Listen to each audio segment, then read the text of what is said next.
जय महाराष्ट्र. महाराष्ट्र राज्याचं अर्थसंकल्पीय अधिवेशन सध्या चालू आहे आणि हे अधिवेशन खूप गाजतं आहे.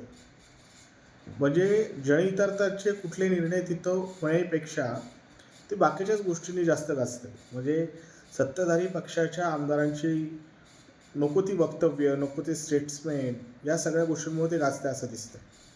म्हणजे या अधिवेशनामध्ये चर्चा होण्यासारख्या भरपूर साऱ्या गोष्टी होत्या. म्हणजे संतोष देशमुख यांचं हत्या प्रकरण असू द्या किंवा सोमनाथ सूर्यवंशी यांचा पोलीस कस्टडीमध्ये झालेला मृत्यू असू द्या, स्वारगेटमधील तरुणीवर झालेला अत्याचार असू द्यात किंवा राज्यातील महिलांना जे 1500चं 2100 करू हे जे आश्वासन या सरकारकडनं देण्यात आलं होतं त्यावर चर्चा होणं अपेक्षित होतं. सोबतच शेतकऱ्यांची आत्महत्या, वाढती महागाई, वाढती बेरोजगारी, वाढती गुन्हेगारी या सगळ्या गोष्टींवर चर्चा होणं अपेक्षित होतं, पण ते काहीच घडलं नाही.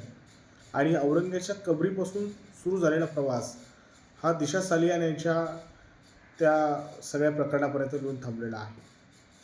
अगदी आज ज्या सन्माननीय सदस्य आहेत विधान परिषदेच्या चित्रा वाघ यांचंही भाषण बघून धक्का बसला की हे कुठल्या दिशेने सभागृह चाललेलं आहे, जनहितार्थ कुठला निर्णय या सभागृहामधून होणार आहे की नाही. म्हणजे विधान परिषदेतील विरोधी पक्ष नेते ज्यावेळेस बोलत असतात त्यावेळेस मंत्री गिरीश महाजन हे वारंवार त्या बोलण्यामध्ये व्यत्यय आणण्याचा प्रयत्न करतात. चित्रा वाघ यांचं वेगळंच चालू आहे. नितेश राणे यांच्याबद्दल तर काही बोलायलाच नको. म्हणजे कुठल्या दिशेने राज्य चालू आहे. म्हणजे या सभागृहामध्ये वाढती महागाई, वाढती बेरोजगारी, वाढती गुन्हेगारी, संतोष देशमुख यांचं हत्या प्रकरण या सगळ्या गोष्टींवर चर्चा होणं अपेक्षित होतं.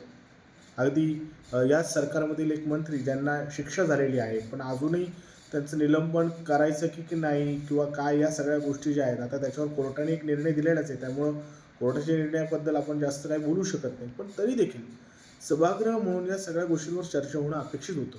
काहीच घडलेलं नाही आहे आणि या बाकीच्याच गोष्टी चालू आहेत. म्हणजे ह्या सगळ्या गोष्टी कुठल्या दिशेने न्यायच्यात हे कळत नाही. म्हणजे अगदी काल परवा म्हणजे हे अधिवेशन चालू असताना नागपूरमध्ये दंगल जी उसळली तर दंगलीवर तरी एक गांभीर्यपूर्वक चर्चा होणं सभागृहामध्ये गरजेचं होतं, ते घडलं नाही.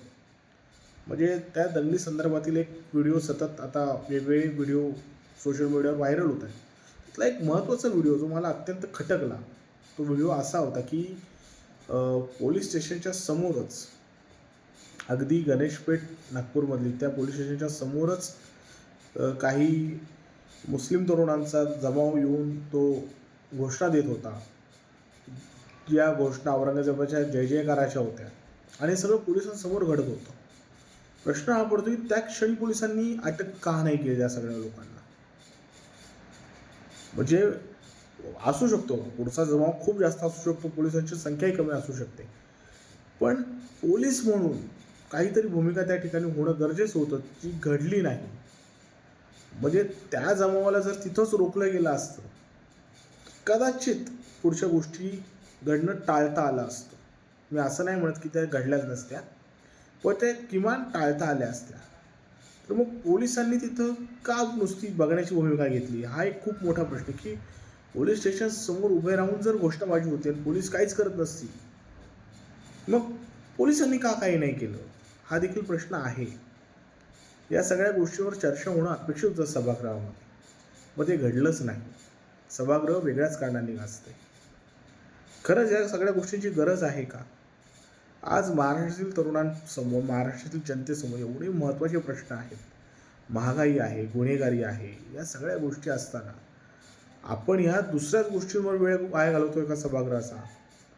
या सगळ्या गोष्टीचा विचार व्हायला हवा.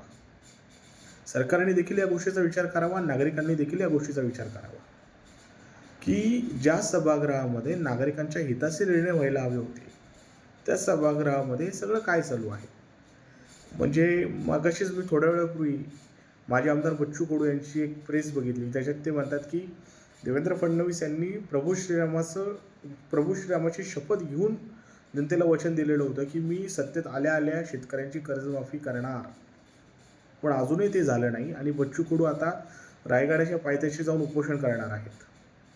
म्हणजे हे कुठल्या दिशेने सगळं चालू आहे, जनहितार्थ कुठला निर्णय होणार आहे की नाही. अगदी बीडमध्ये आत्ताच मागाशी एक व्हिडिओ आला समोर की बीडमध्ये केस या ठिकाणी पोलीस स्टेशनच्या आवारात एका महिलेने स्वतःला डिझेल टाकून जाळून घ्यायचा प्रयत्न केला. तिची मुलगी 1 महिन्यापासून बेपत्ता आहे पण अजूनही तिचा तपास लागलेला नाही.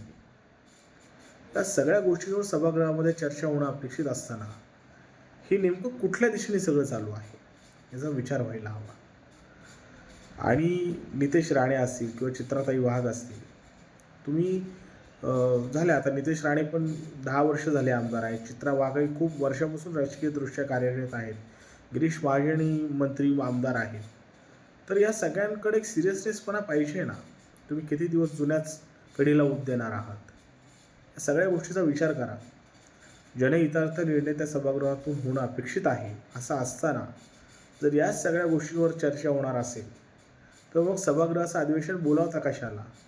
त्यासाठी भाडोत्री जे तुमचे न्यूज चॅनल आहेत, जे गोदी मीडिया आहे ती आहेच ना, तिच्यामार्फत ते करा ना.